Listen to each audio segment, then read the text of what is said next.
Good afternoon, everyone. We're going to go ahead and get started, and I realize that people will be coming in a bit later after we start. But we have so much to cover and so much to talk about. I would like to begin on time. I first would like to welcome you to the FATE, which is Florida Association of Teacher Educators West Central Symposium, and we're going to focus on Florida teacher evaluation today. Keep in mind that we do have a series of, we have panelists that will come up that represent 3 different school districts, Pasco County, Manatee County, and Sarasota County. But I don't want anyone to get their heads banged, so I will raise the screen back up after we finished our PowerPoint. Thank you so much for coming and for being on time. Over here we do have food, lots of it, please, and water, so please make sure that you have something to eat and drink. There are restrooms right outside the door, and please feel free to get up and come about as you would like. For the first part of the presentation, we are going to focus on each district. We're going to focus on Florida teacher evaluation system as a whole. And I am going to do just an overall PowerPoint, very generic PowerPoint. And then Jill Kornick, she actually conducted a survey of teachers in her school district, and she had 45 responses, and she's got some very interesting responses for that. And lastly, our panelists will give their perspectives, and we will have a time at the end for questions and answers. But you will not have the privilege of having a microphone. I do have assistants, colleagues, who will have question cards for you to fill out, and you will fill those out, and then I will ask the questions for you, and our panelists will respond. First of all, I would like to introduce Jill Kornick. Just stand, please. She is the FATE West Central Director of PK through 12. And as I said, she's a teacher in Pasco County. And Jill will speak in a moment. I'd also like to introduce to you now someone who's going to welcome you to USF Sarasota Manatee, and that's the Dean of the College of Education, Dr. Terry Osborne. Dr. Osborne.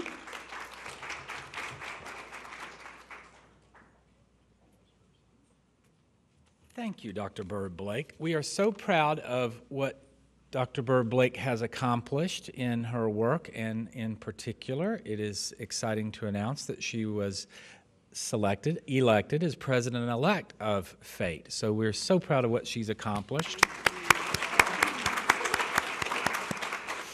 And I would like to take a minute to recognize our colleagues from the College of Education here at USF Sarasota Manatee. If you would please stand so everyone can recognize you. We really appreciate your support coming out.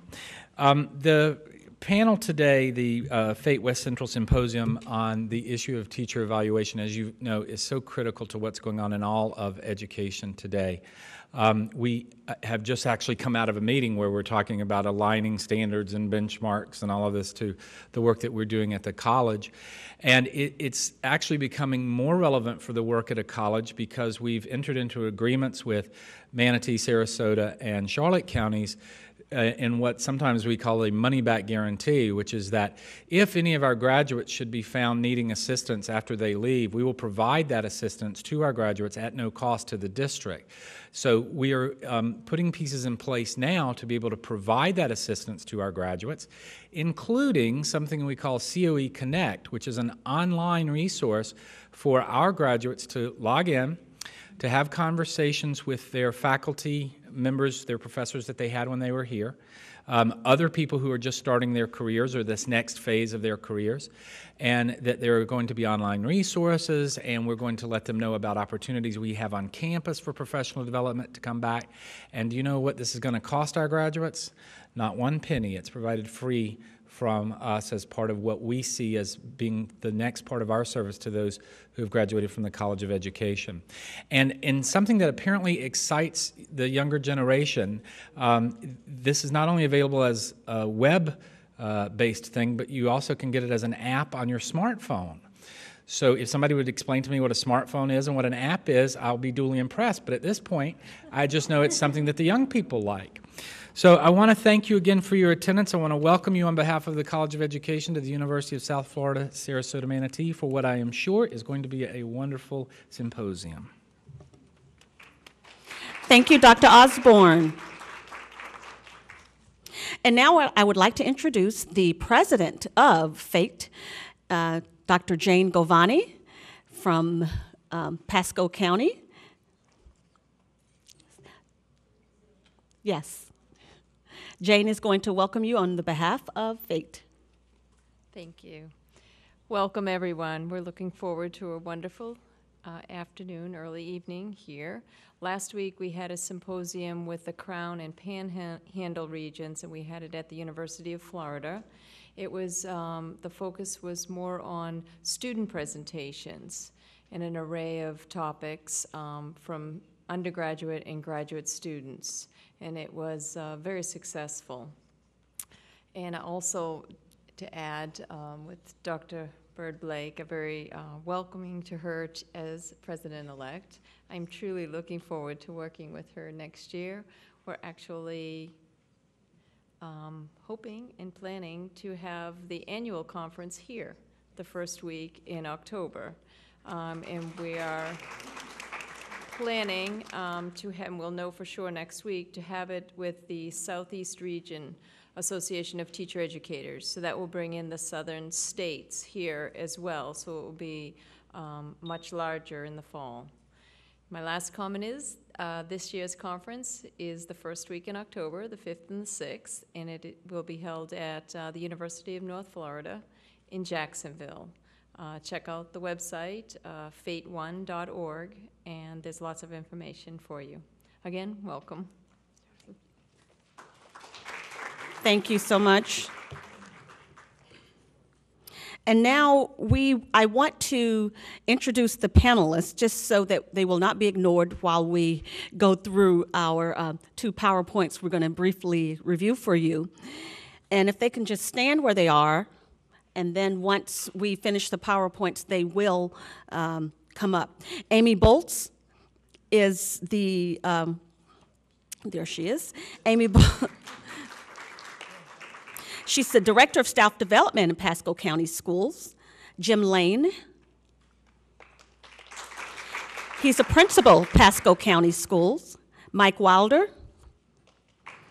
Coordinator of Leadership Development of Manatee County Schools. Eddie Hundley. He's a principal in Manatee County Schools. Dawn Clayton. She's a principal in Sarasota County Schools. And Kelly Ellington. She's a Director of Professional Development in Sarasota County Schools, and they will be taking their places. Now I want to just draw your attention to the PowerPoint, and if you came in and you saw at the table there was a copy of the PowerPoint. So I'm just going to review through it really fast, and you can take a look at it at your leisure later on. Just an overview for everyone so that we're all on the same page. The state of Florida's new teacher evaluation system is a law, actually is in law now, and it states that teacher evaluations must be based on sound educational principles and contemporary research and effective practices in 3 major areas. 1, student performance. 2, instructional practice. And 3, professional and job responsibilities.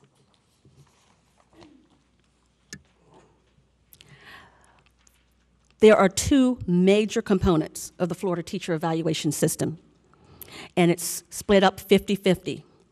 50% of it, of the teacher's annual evaluation, is based on instructional practice as measured by the district's instructional practice framework.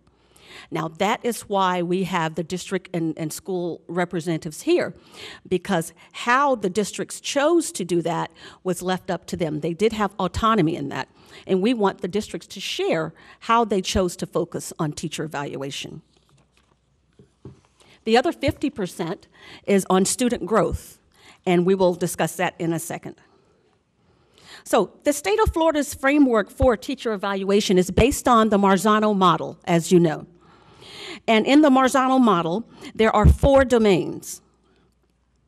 For teacher evaluation, the 50% that's based on their instructional practice, that is domain number 1, which has 41 elements.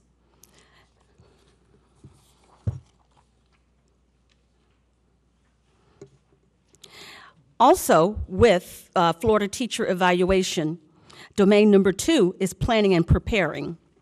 And if you look at domain number 2 closely, you will see the detail that the Florida committee that developed this made certain that there was detail enough to provide guidance for the districts.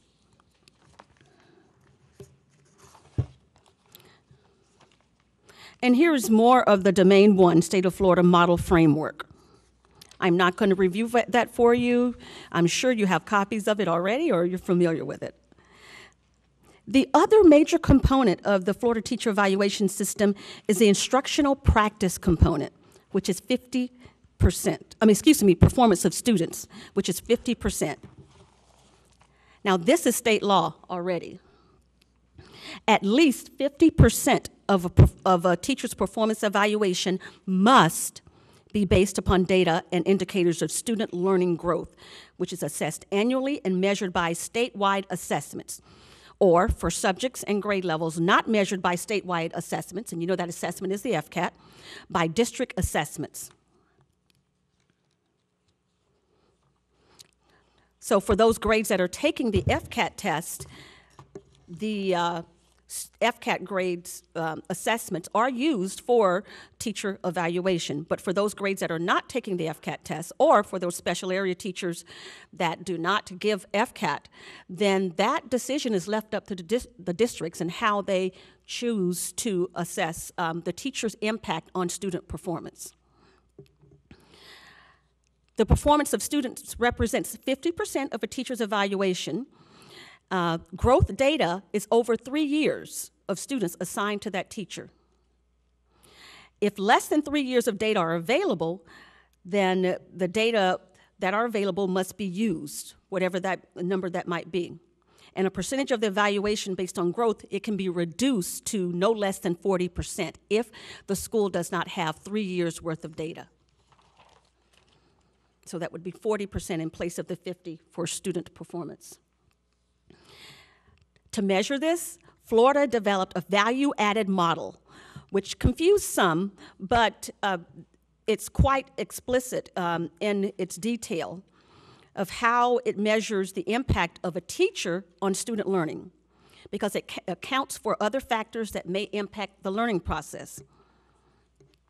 Now, for value-added model, it doesn't evaluate teachers based on a single year of student performance. And it doesn't value teachers based on a simple comparison of growth from year to year as previous models. It's more complex than that. If you look at the chart, here is an example.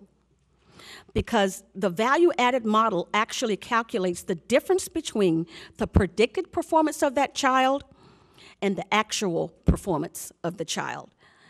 And then that actual, the difference between the predicted and the actual performance is the value added by the teacher. And as you'll look in this sample, the blue represents prior performance of the child, the red is the current performance, and then the predicted performance. So that teacher added value to that child's educational growth for that year. Florida also decided to identify characteristics to make certain that they are evening the playing field, because not all students, come to school in the same manner. It's allowing for things such as students with disabilities, English language learners, gifted status, attendance, mobility, and classroom characteristics like class size, homogeneity of students entering, the test scores in the class, and school factors. So all of those factors are taken into account to make certain that they sort of even the playing field, because this is a statewide measure. And now that's the end of it. I'm going to introduce Jill Cornick again, And as I said, Jill actually completed a survey of the teachers in her area to determine their views on Florida's teacher evaluation system. I need to go over there. Okay. Hello, good evening. My name is Jill Cornick, and I teach students with intellectual disabilities. I have 3rd through 5th grade right now. Marie is getting my PowerPoint presentation started. I made a survey last year, and I conducted it only at my school to see how the teachers were going to feel about the upcoming evaluations, and a lot of it was fear. So then this year I decided I would do another survey about the evaluation and how they felt after the 2 have been completed. All right. So I figured I would start you off with a little perspective of my class, and those are my students at Special Olympics. So to remind everybody why we're actually here is for most of us, for our students. This is how silly they are every day. And yes, I promise I have all their parent waivers that I can post their pictures. So I have a range of students with autism and Down syndrome and cerebral palsy in my classroom as well. Right here is the system that Pasco County currently uses. We have 41 principals that we need to go over every evaluation. So it has been a lot to take in, but they do meet I've met most of them. Yeah. And Amy Boltz, who's our staff and development person, she'll talk more about that when we get up. Now, these are questions that I conducted. I'm not going to read all of the responses from teachers, and I did not post them all because there's 46 for every question. So I'm just going to read a couple. But my first question was, what were your overall impressions about the new teacher evaluations?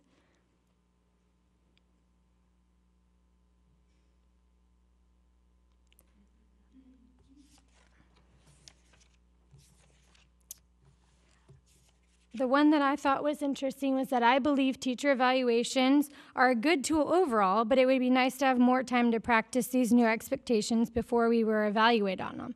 I think that's how all the teachers feel recently, is that time would have been a great option to have, but it wasn't really on our side. And I do not know what teachers posted these. I just know I sent it out. Question 2 was, what suggestions do you have for improving the teacher evaluations? I got many suggestions. Some of them you'll read that they're not really an option. But some of them wanted to have an independent group of evaluators to go to each school, conduct evaluations without informing the teacher. In special area subjects, the evaluator should have a proficiency in that subject. I've noticed that that was a lot of what teachers were talking about. I teach special ed. I would like someone to come and evaluate me that knows about special needs, to see that some of the things I do are differentiating instruction, but it might not be what you expect. So,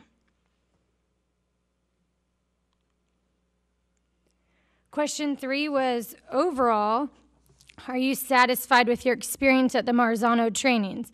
And what that means is each school had to conduct their own Marzano trainings. It was every Wednesday at my school, and we had to read our little art and science of teaching book, and we had to answer questions in it. And so this was from some people at my school as well as others. Now, it was mandated by different principals at different areas. Ours wanted us to meet and watch podcast videos about it and read. So that's what we did. So you can see that some of them they're in the middle, they're neither satisfied or not, and then some of them were extremely dissatisfied with it.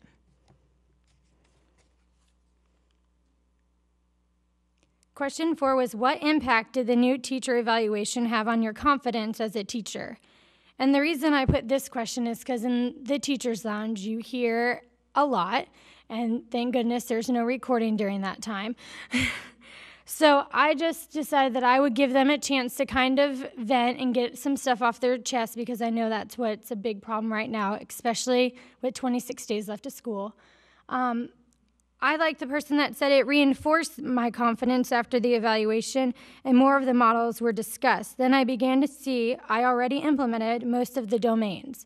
The second time around, I think I feel more confident about it than I did the first time, because I know now what I have to do, and I did not put on a show the first time, so I know that I did well, so that I have not gotten my second evaluation yet. That's next week. But I know that I'm more confident and aware of it now. This is a continued, some of them did not feel so confident, and one said that it reminded them that they were back in college again, that they've been teaching for over 10 years and felt like the county treated us like they can't make our own judgment. We do what's best for our kids. I know that's what every teacher does. Observations in general are uncomfortable for the average teacher. The expectation that a teacher should be an innovating teacher with all those indicators is far-fetched. I think 41 is a lot for people to swallow in the beginning. I think that a lot of teachers are just overwhelmed right now, especially towards the end of the year. How clearly did your administration explain the areas in which you needed improvements? Most of them were moderately clearly. I know that that was a thing that was hard the first go-around for us, and then the second time we got eye observation, which Amy will talk about when she comes up, but we were able to get our feedback from our principal before our post-conference, so I think that helped people a little bit about feeling more prepared to know what they could have done better the second time. How manageable is it to incorporate the Marzano teaching principles into your daily lessons? It's moderately manageable for most people. It's a lot of things to swallow, especially to put into your daily lesson every single day, but most of us do it without even knowing. Question 7 was, how useful was the Marzano book in helping you understand and apply the material? We were all given in our district a book, and that it was, like I said before, it was our principal's discretion on how we used it. Some of them said slightly useful. From my standpoint, I thought it was very useful, especially when I went to go do my lesson. I could go back and use those key words, and I didn't have to look at my notes. Are you concerned about the future of teaching? I think a lot of teachers are concerned just in general overall, but one person said, yes, the future for teaching is very grim. Too much emphasis has been placed on student learning on the school district, teachers, and government. It is stressing the system and destroying the foundations. I think I neither agree nor disagree. It's kind of hard. It's what is being placed on the district itself and how the district goes about using it.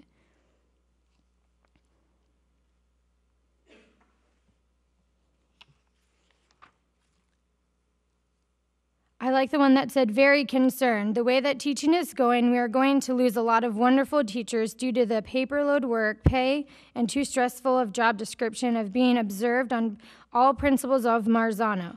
Marzano is not a great fit for elementary education. We do not need to teach one subject all day. I think that from an elementary perspective, sitting in the meetings, I think a lot of younger primary, kindergarten, and first and second grade teachers, on some of the clips that we saw, there wasn't many of them that focused on the lower levels for primary, and a lot of teachers were concerned about how to implement that.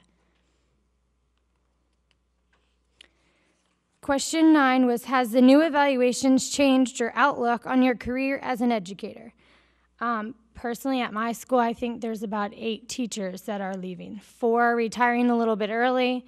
I don't think it's just because of the evaluations, but I do think it might have something to do with it.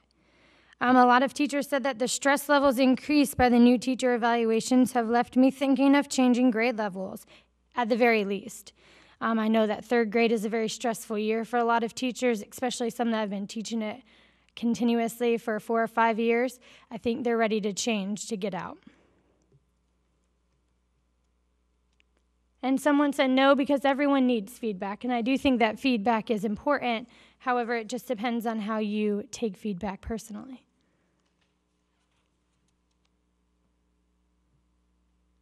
And someone said it takes way too much time when I'm split between 2 schools already. And I can say I know who that teacher is. And that's from like one of our tech specialists that is separated between 2 elementary schools. So he's there 2 days a week, 1 week, and then 3 days a week at another week. And so it's very hard for him to even get a good ground of what to do when he's flip-flopping back and forth. Same with, we are a huge ESC school, so we have OT, PT.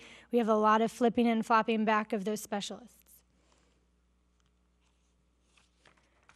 Question 10 said, overall, are you satisfied with the new teacher evaluations? The second one in says, I did well on my teacher evaluations. However, the stress it added to my year, I felt took away from my classroom, and thus would have not answered this question as dissatisfied. I think it takes a lot of time to fill out some of the documentation, and with all the extra stuff that teachers have to do, I think that's a big overwhelming part of it. Especially when you have the pre-conference and you have your lesson and then you have the post-conference. Those 3 days alone are hard for not just teachers, but administrators and everyone else too, to find common time. I know I have IEPs coming up, so I mean, we have a lot of dates that we have to schedule in.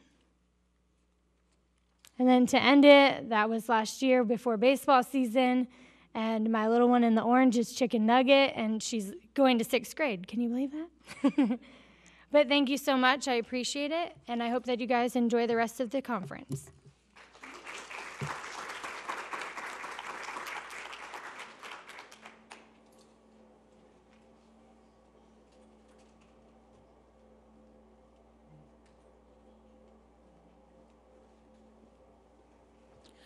While we are transitioning to have our panelists come up and sit, please, everyone, please take something to eat, drink, etc.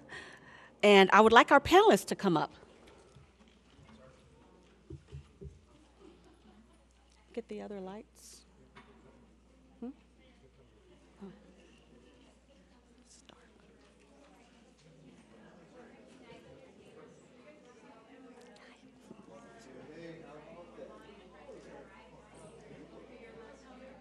You're right here.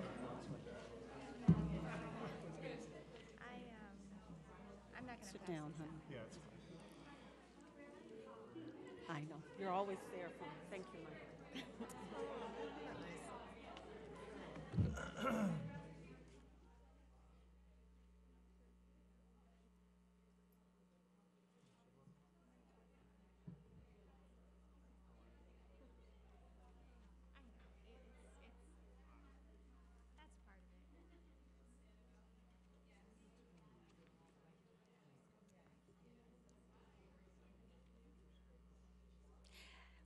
As you're getting something to eat, I am going to introduce our panelists.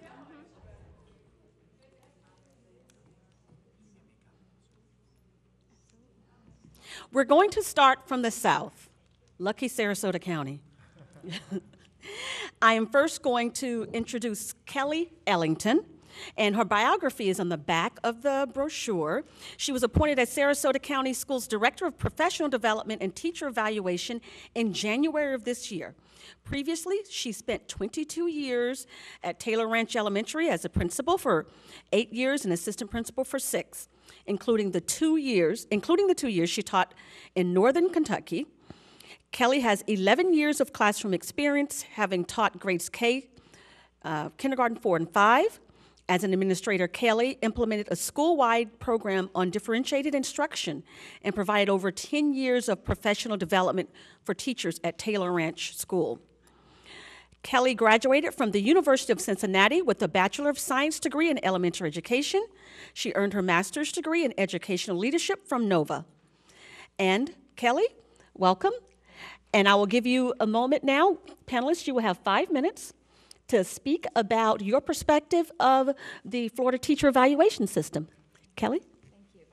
Well, thank you for inviting me and having me here. It's very nice to see everyone, a few familiar faces.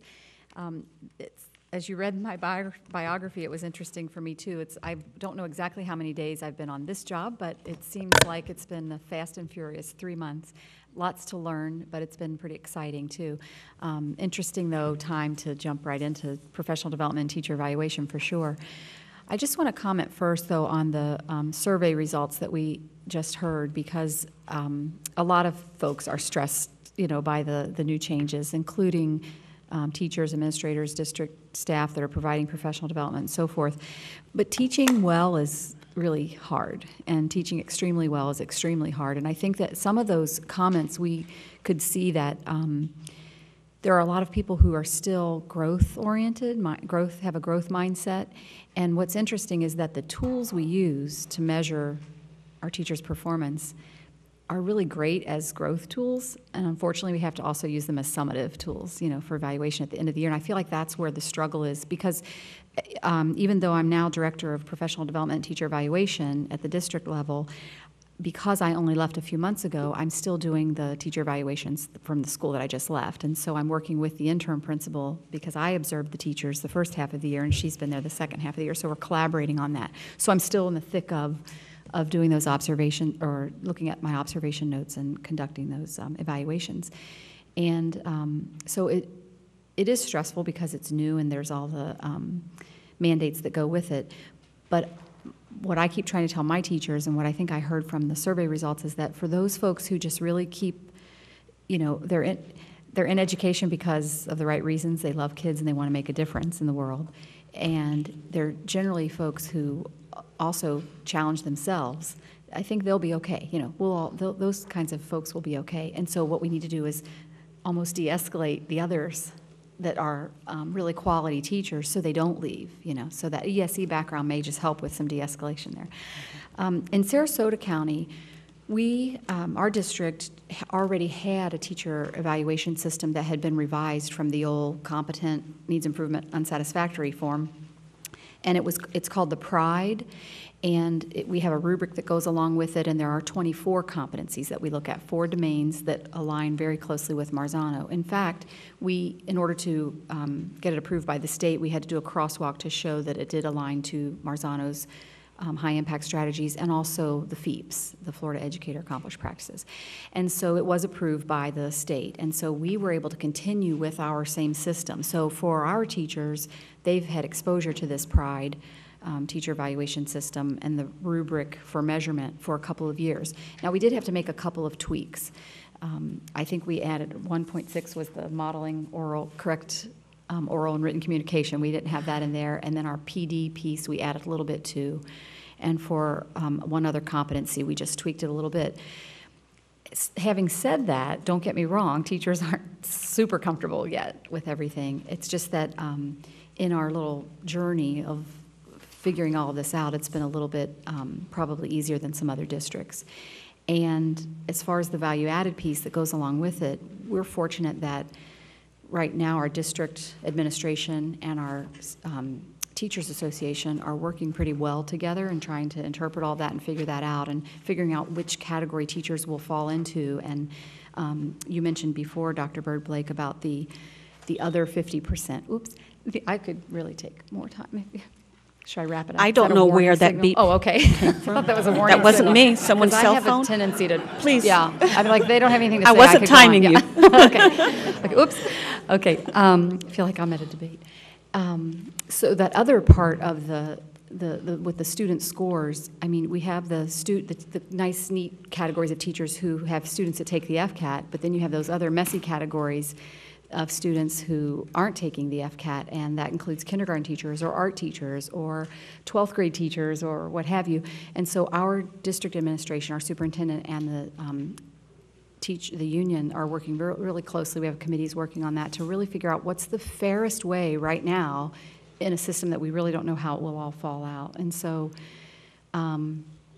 it'd be interesting to do a survey like was presented earlier, because I want to say that everybody really trusts that our superintendent isn't going to, her philosophy is almost like this first year, do the least harm possible, with those scores, because we just don't know how that will fall out and how that will work out for everyone, because principals are, they have the same situation where 50% of their score will be based on that student growth.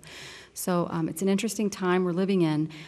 I just really feel like for myself, and what I try to communicate to teachers and principals now too, that I'm involved in training principals, is to focus on the growth and how each of those indicators, whether it is Marzano's or if you're looking at the FEAPS or in our case the PRIDE rubric, each of those stretches the professional and helps us stretch students. And why wouldn't we do that? Why wouldn't we at least try to work towards that? So if we can get our mindset right and we work really hard at that, then hopefully the rest of it will all fall into place.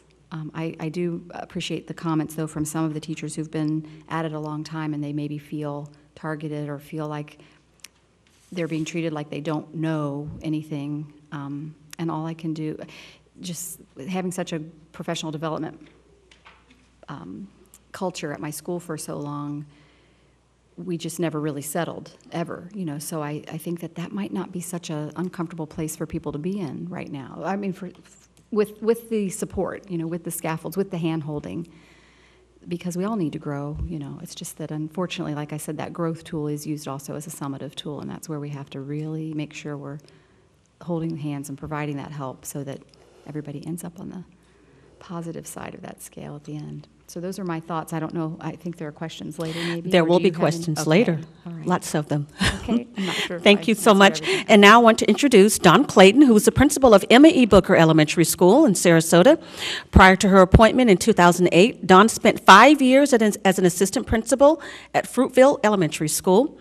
She was born and raised in the Bronx, New York, where she attended New York City Public Schools, graduated from the City College of New York with a Bachelor's of Arts in English Literature, Manhattanville College with a Master's of Arts degree in elementary education, and the College of New Rochelle with a Master of Science in Educational Administration and Supervision. In addition, she is presently working on her doctorate degree from the University of Pennsylvania. And Ms. Clayton is going to give us her perspective as the principal. Hey. Well, good afternoon, and it's a pleasure to be here. Thank you, Dr. Bird Blake, for inviting me. I appreciate the invitation to just come and to talk to you informally about the things that we're working on at Emma Booker Elementary School. I don't know how many of you here are familiar with the Booker schools in Sarasota County. I am so blessed every day to be able to get in my car and to drive to a place and to drive to a community that I absolutely love and cherish and want to be at and want to work for. And as blessed as I feel, I know that there are many others who do the exact same thing every single day when they come to our school. Emma Booker is a Title I school in Sarasota, Florida. We're a school where our students, the community, there's a lot of needs, there's a lot of things that have to be addressed to address the situation and address creating a great learning environment for our students. So our teachers really do go above and beyond, and where there's many different places where I'm sure my fantastic teaching staff can go, they are absolutely committed to staying at Emma Booker Elementary School. So the PowerPoint that our colleague here on this panel showed earlier is something that is, a real feeling that exists there. When Senate Bill 736 was passed, there was a lot of, misinformation maybe in the beginning, a lot of confusion. What do you mean my rate of pay is attached to, or my worth as a teacher is attached to student scores? But one of the things that I can say that I'm proud of is that we didn't lose any teaching staff over it. Our teachers are just as committed and just as passionate as they were before that bill was passed to provide the best quality experiences for our students. So one of the things that I want to say, because I know that this is an audience of some people who I've seen actually come through my school even in the past with different classes and things of that nature, as well as educators at USF, is that you're new teachers. Somebody, she reached over, she said, "You're busy." I said, "Yeah, I've been busy, the last few years, as I'm sure everybody has been." And that's exactly what you will be when you get your classroom in the fall. And you'll be busy, you'll be thinking about what this means in terms of this value-added system, but then you'll also be trying to figure out, what is it that you need to provide for those smiling faces that are looking at you? Hopefully they're smiling. When they get to middle school and high school, they're not usually smiling quite as much as when they start with us in kindergarten. But usually they're smiling on the inside if you don't get it on the outside. And so you'll be thinking about what is it that you need to provide for your students. One of the things that I will say, there's a lot that can be said about the legislation, a lot of negative things that could be said, there's a lot of negative feelings that could be attached to that. Trust me, I get it, because like my colleague said, our evaluation is tied to that as well. But one thing that I can be said is that one slide on Dr. Bird Blake's PowerPoint, which is that the intent and what's at the heart of this legislation is to look at what a student has done in the past in terms of whatever scores, whatever assessments that are available for the student, make a prediction in terms of where their growth is, but then to see how much growth that they've actually made under the direction of that teacher. So whether it's a student that's coming from a high-performing school, whether it's a student that's coming from a background with rich literacy experiences in the home, or whether it's a student that's coming with some challenges in terms of some of the social needs, it's looking at the growth that the student has made under the teacher. And what a better way to make that type of determination than to look at some research. I think, we have to be really careful when we start looking at research and we start explaining that to teachers. And I'm excited to hear what my colleagues in other counties have done, but I can say that in Sarasota County, there's been an amazing job in terms of the explanation to principals as instructional leaders to understand what that research means. So FEEPS is something that, we've had quite a bit of professional development as principals, as well as the Marzano model as well, and then what it means for us in Sarasota County, we call it our PRIDE system. It's something we've really spent a lot of time under Kelly's leadership, as well as other folks in the district and their leadership.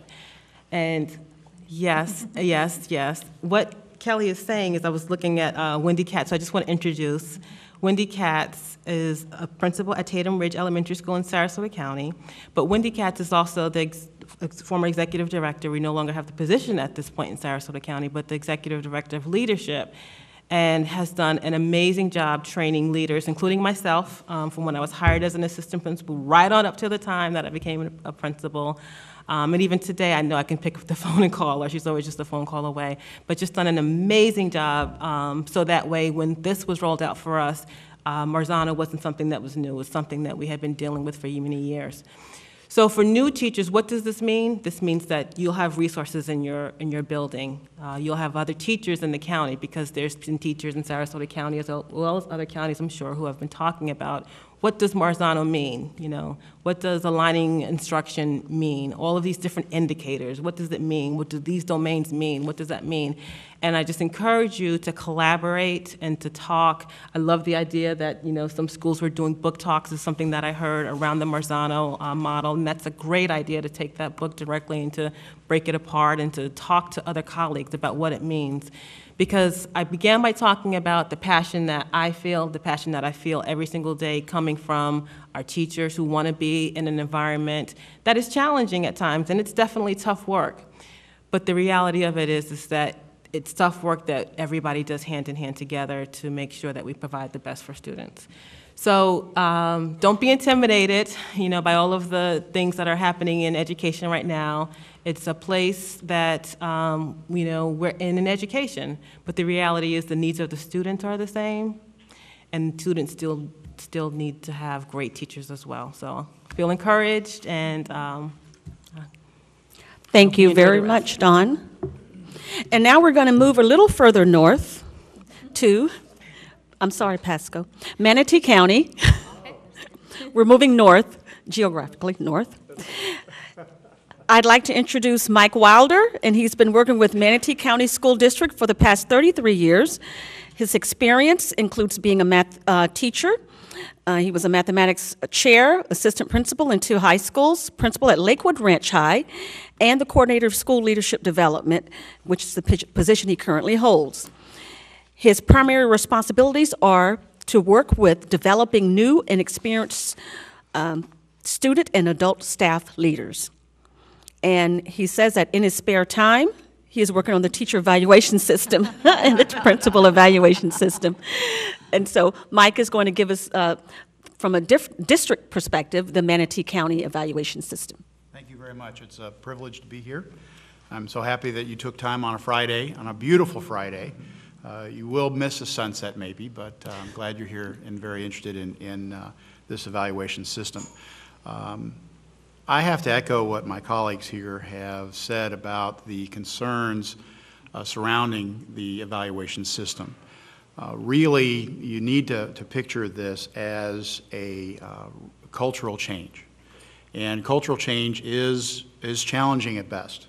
And for Manatee County, it's even more so because we have not spent nearly enough time, if that is possible, in training both the individuals who will be doing the evaluations and our administrative staff, but also in the teachers who will be going through this process. Just to kind of echo a little bit about what was said on the PowerPoint, I was talking with a principal a couple of weeks ago, and as you recall, that this was during our FCAT, and of course, my conversation was, hey, how are things going?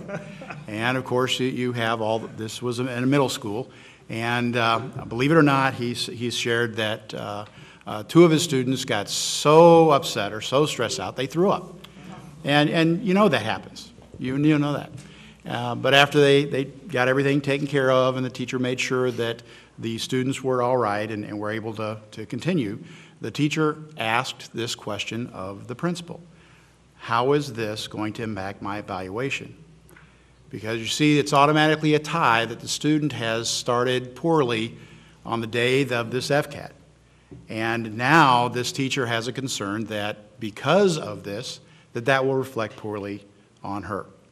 So this is a concern, and we really have to make sure that these concerns are addressed first. Right now, we're going out and we're doing as many school visits and talking to as many people as will have us to go out and speak with them. We just simply cannot communicate enough in this case. If you think about the cultural aspects of this evaluation system and the anxiety that's been brought about, the anxiety is because of all of the unknowns. That is really what drives this. For Manatee County, the evaluation system is really going to be a positive cultural impact to the district, and I imagine that most districts will consider it to be that way. If you look at whatever system that has been adopted, we have actually adopted a blended system using both the research from Danielson, but also the research from Marzano. Those two individuals are the primary drivers. We've also looked seriously at the system in Dade County, and they're using the research on Strong. All of these are blended together to support the Florida Educator Accomplished Practices. The FEAPs are what defines good teaching in the district or in the state. If you want a definition of what a teacher needs to be doing, all you have to do is look at the six standards and 37 expectations in the Florida Educator Accomplished Practices. By statute, every system, no matter what it is, must be aligned with that. Okay, then we need to, as a district, support our teachers in knowing and understanding what that is. What is good teaching? And it's done through an evaluation system. The evaluation system needs to be a growth system. And again, old paradigms, evaluation systems are carrot and stick. If you do well, you get a plus. If you don't do well, you get that stick. And we have to move away culturally, away from that paradigm, so that we can encourage those really powerful conversations between administrators and teachers about the craft that they love. All teachers want feedback. They really want somebody to come in and provide them with growth opportunities. How can I reach my children more? And that's really what an evaluation system is designed to do. Now, speaking about growth, and we can probably talk for the next 5 hours on the model that is currently in use on the predicted growth, but that's another paradigm shift for everyone. We're all conditioned right now that growth means a year's worth of growth as associated with a school grade. That is not what is happening with the evaluation system. The evaluation system is on a predicted growth. And there was a nice slide that was up, but I want to make sure everybody is kind of clear on what that is. Right? There is, our students, they come with just about everything known to man with them. We commonly refer to that as baggage. You have all kinds of kids. Well, guess what? We love that. That's what we love about education. That's why we get into this business, is because of the huge dynamic that we have with our students. Well, when you have that, teachers, if they're going to be assessed on that, have a right to understand what is fair. And what the value-added measure attempts to do is try and have an equal playing field. That is, if you have a student who has a high absenteeism rate, that's accounted for. If you have an ELL student, that's accounted for.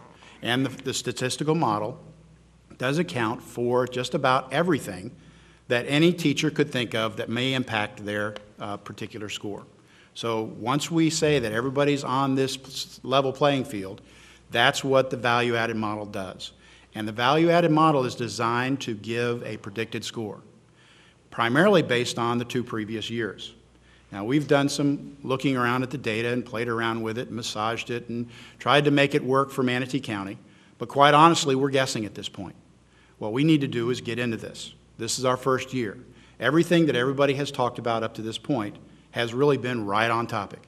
This is all new. It's a change in culture. It's not the way we've done business before. But what we need to do is change it so that the mentality is we are all in this together. We need to do what's right for our kids. And that's really what the evaluation system is designed for. Thank you very much, Mr. Wilder. And now, representing Manatee County is Mr. Eddie Hunley. He is currently principal at Palmetto Elementary School. He was born also in the Bronx, New York, and received his undergraduate degree in early childhood education from Lincoln University in Pennsylvania. He earned a master's degree from National Louis University in educational leadership. He has taught grades kindergarten, believe it or not, 2nd, 4th, and 6th. He has 13 years of administrative experience in elementary, middle, and high school, and he's currently in his 8th year as principal, and he's also completing his doctorate degree in educational leadership. Mr. Hunley. Good evening. I'd first like to start with asking Dawn, what high school did you go to? I was going to ask you that too. I went to Truman High School. Oh, that's why. When did you graduate? Can we save those Okay. conversations? Well, that's Truman High School. I'll tell you later, though. Let's save that for later. It's a small world. We obviously she went to high school in an area called Co-op City, which was very close to where I live, and we routinely gave Truman High School all they wanted in academics and athletics, but we're even tied closer because my pilgrimage to Florida and into the position I hold now also went through Sarasota County, where I served as a teacher and a teacher on assignment at Emma E. Booker, where she is now. So I am also part of that, and it just made me realize we're all part of one really close network, one really close group of people that hopefully share the same goal, which is to provide the best teaching and learning for all students. So I'm glad to know that we were closer than I even knew, Dawn. It's great. I'd just like to start, before we even get into the evaluation system, I want to just work backwards. I think if we had taken time to unveil what this was and what it was going to mean to teachers in a more effective way, it could have helped with some of the anxiety and some of the fear that's leading to all of the misconceptions. And I paid attention to that PowerPoint. I saw some things. There were some really nervous, scared, agitated people, and most of those emotions come from not knowing. This is a race. Education is a race, but it's not a sprint. And it's not even an individual race. It's a relay race. And by that, I mean, you have that kid for a year, but when you get to the end, that kid's not done until they're finished with college or postgraduate work. So you're passing that kid as you would a baton on to the next teacher. So knowing where that kid was, knowing where that kid finished, and keeping in mind where that kid needs to go is vital if we're truly going to get everybody to the point where they can be positive contributors to society. The other thing with the value added or the evaluation system, I think if we look at it as an opportunity to identify our areas that we can strengthen as well as our areas in which we're strong, it won't be so intimidating. This is one profession that changes more rapidly than any other. You don't learn how to teach and then you're just a master teacher. If you don't continue to hone your craft, you will be left behind because the clientele changes on a daily basis, which is part of the problem. Because if you're a veteran teacher, in the past you were viewed as the expert. And if you were a new teacher, you were viewed as a novice, which is quite opposite because more often than not, the novice is coming with the most recent and innovative strategies and the most research-based approaches to education, and therefore they're better prepared to serve the clientele to which they closely relate. Am I saying veteran teachers cannot be masters? No. I'm saying they make movies about veteran teachers who continue to hone their craft, and they can still reach kids that are coming in today, and they have the best of both worlds. The evaluation system, to me, is an opportunity for us to prepare everybody to do that. If we look at it as an opportunity to grow, as someone said, a professional development piece down there, then it's not intimidating. If we understand we're preparing kids for a global society where 99.9% of the professions are performance-based, period. We can love them and say they're great people all we want. If they're not prepared to compete, their employers will show them immediately what performance-based is about, whether it be in their salary or even their employment. So this evaluation system, and more especially the value-added portion, gives us some strength behind saying, so-and-so is a great teacher. Why? Well, her kids like her. Well, that's great. But I'm saying she's a great teacher because she demonstrates these competencies as outlined by Marzano or anyone else. And in addition, she continuously gets growth. I didn't say her kids are level 3, 4, or 5. I didn't even say they were proficient. I said she gets growth from her students every year, which is her primary job function. That is why we are here, to help students learn. So when we shy away from that, I become a little bit alarmed, because if not that, then what will we use to measure our existence? If student achievement isn't the name of the game, then what is? We could go back to the days of popularity. If the principal liked you, you were great. And if they didn't, you were looking for a job. And even for those people, this is good, because let a principal say how horrible you are, and then your results come back and you show you get 95% of your students to show value added. There's going to have to be some discussion. There will not be an immediate dismissal. So I personally, as normal, take a little different, if you watch the other panel, I take a little different stance on this. I'm excited about it, and I think that with it being implemented appropriately and with people being educated about it effectively, it can be the most powerful tool we ever had in attaining what we claim we would like to have as a society, which is the best educational system in the free world. I'm not even talking about Florida or the United States of America for that fact. So I'm very excited about the model. Thank you very much, Mr. Hunley. And now we can move further up north. Last but not least, I'd like to introduce to you Amy Bolts.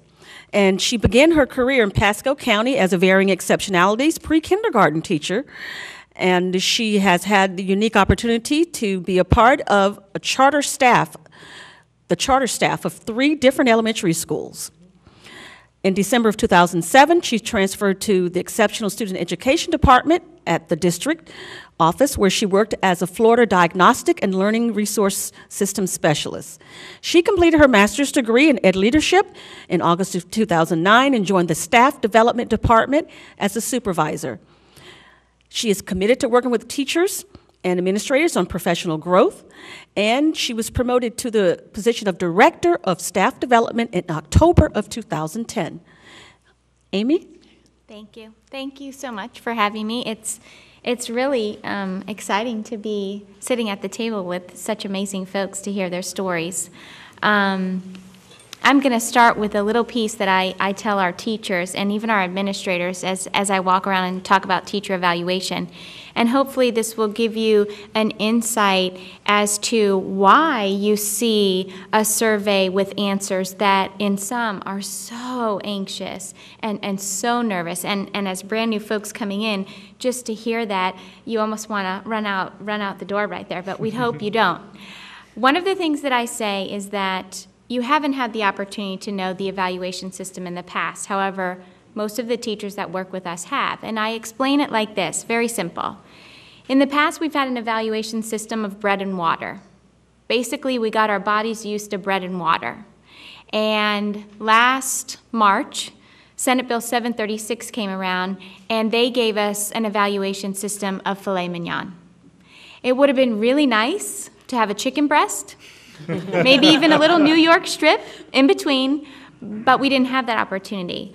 all of a sudden, just like when your body gets used to something new, you start to have to change things, you have to get set for things, you have to get ready for things. Sometimes you feel sick inside.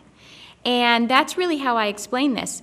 We definitely would have liked, I think everyone on the panel here in each of our counties and our districts in the state would have liked the opportunity to have a year of growth where we learn this new system. But unfortunately, we didn't have that opportunity. So what we did was learn as quickly as we could about many things that were coming down the pike and try to make it the best possible situation for our teachers. Change in general, as we've discussed, is extremely difficult. And when you're talking about change for teachers who take care of children, it seems to be many times even more difficult because we want to do the best that we can. And if we don't do the best we can, or we feel that we're not doing the best we can, we see it every day when they walk in the door.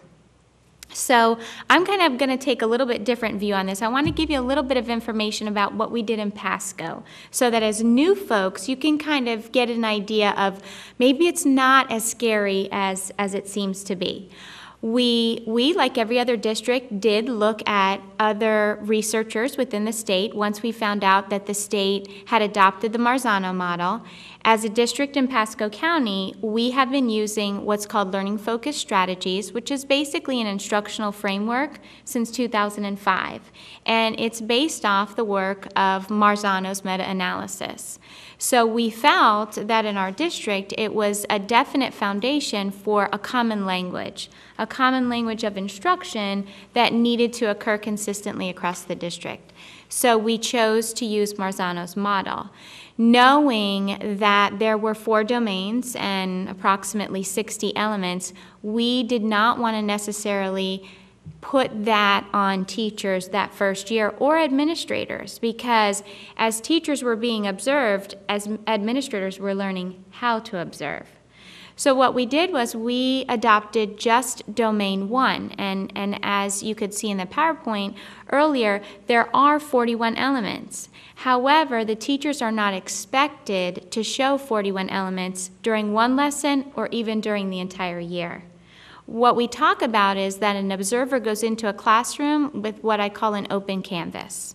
And as the teacher provides instruction for his or her students, the observer basically scripts. And what we call scripting is basically writing down what that person sees or what that person hears. And basically, yes, what we're looking for is we are looking for contemporary research-based practices that have proven to make a difference for our kids. We chose Marzano, and we were excited about having a new system because we felt 100% there was a causal link between a teacher's instruction and the achievement of his or her students. And so one of the things that we do within our county, like many others, we have an observation cycle that includes a pre and post conference. And one of the things that we talk about with our teachers is we talk about them being advocates for their instruction. And what I mean by that is we talk about when you go to your conference with your principal or your assistant principal, that you let them know what actually occurs in your classroom. You talked earlier about good teaching is difficult. Extremely good teaching is extremely difficult. We talk about the highest level of instruction in Pasco County being that of differentiation, knowing exactly what your students need and being able to provide that instruction. And so that's what we talk about. When you come to a pre-conference or even your post-conference, you talk about how you differentiate your instruction based solely on the needs of your students. And I'll tell you, when I see the survey like that, being one that really has oversight over teacher evaluation in our district, some days I'm smiling and thinking it's going really well, and other days I'm reminded of how difficult change is like this. However, it makes me think back to NCLB. And with NCLB, we had some expectations. We didn't like the expectations that we were going to have this 100% proficiency.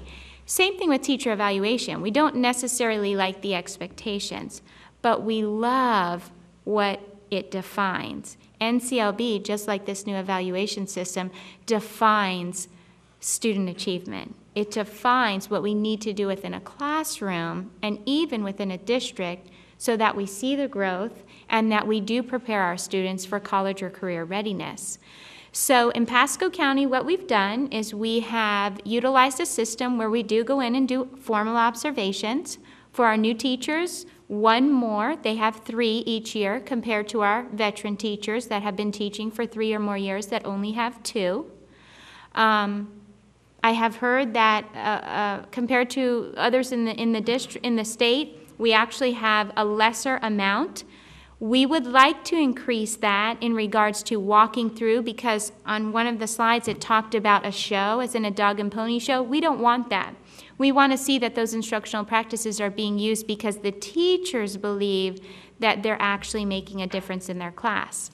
From that, the teachers have the opportunity to go through pre- and post-conferences and advocate for what's happening in their classroom. And I think when we go back to the difficulty of this change, we talk about the fact that many of our teachers don't like to have people walking through their classroom. They get anxious, they get nervous. We understand that. But if we can, as the other folks on the panel have discussed, explain that this is about growth, and we truly continue to advocate for that growth, it's going to help our teachers that are more resistant see and understand. The first year, I truly expect the answers that I see on a survey like that, because this is a very large change for us. Will we make modifications as we go through? Absolutely. That's what a good district and a good school system does. Will we hold on to some pieces that we see make a difference? Yes. But in Pasco County, what we're doing is we're looking at the data to help us determine those changes. One thing that I want to share is we had 2 windows, basically. From the first window to the second window, we looked at the data specifically for our teachers that fell into those 4 areas: highly effective, effective, needs improvement or developing, and unsatisfactory. And the growth that we saw from window 1 to window 2 was phenomenal. And what I mean by that is in our county in window 1, we had approximately 38 to 40% of our teachers falling into the area of effective. About the same amount falling into the area of needs improvement or developing. And then about 8 to 10% falling into that highest level and that lowest level. From the discussions that we've had with our teachers, the pre- and post-conferences, the professional development that takes place, we saw a jump in window 2, and also the growth of our administrators feeling more comfortable with the tool, as well as the teachers feeling more comfortable with the tool. We saw a growth, and now our data is about 75% of our teachers falling into the area of effective. There are many factors for that, but we believe one of the biggest factors, the larger one, is because it is about growth. And if you deliberately practice the instruction that's necessary to show student achievement, you will then see those gains within your classroom. We won't know, as we've all discussed, within this first year. We won't know next year. We're going to be looking at 3 or 4 or 5 years down the line before we can identify whether or not this is making a huge difference for us. But one thing that we do know, especially that we talk about in Pasco County, is that if we advocate with our teachers and our administrators for using practices that have been research-based and proven to make a difference for our students, we should see that cause or that correlation and that growth in student achievement. So as new teachers, I don't want you to hear things like, I'm going to get out of education, I'm going to retire. I promise you, my father was a firefighter for 35 years, and he said, many a day, I'm done. I'm going to get out of being a firefighter. But he went back to it because he loved it. We do the same thing. We go back to teaching because we love it. If your mindset as new teachers is that I'm going to come to that classroom and I'm going to use those innovating strategies and I'm going to be open to a growth mindset and reflection, you will be very, very successful in moving your students forward. Jim? Thank you very much, Amy. And thank you for giving us a little more detail about the evaluation system in Pasco County and how they approach the Marzano model. And last but definitely not least, Mr. Jim Lane. He is also from Pasco County, and he began his career in education as a high school English teacher. In addition, he has served as supervisor of secondary language arts for Pasco County schools and an assistant principal of 2 middle schools. In 2002, he was appointed principal of Pasco Middle School in Dade City, and in 2009, he transferred to Centennial Middle School, where he is currently principal. He holds a master's degree in English and educational leadership, and he is currently completing his dissertation for his doctorate in educational leadership from where? USF. Go Bulls. Nothing against University of Pennsylvania or other areas. He also teaches courses in College of Education and Arts and Humanities at the University of Phoenix, West Florida campus. We'll forgive you for that.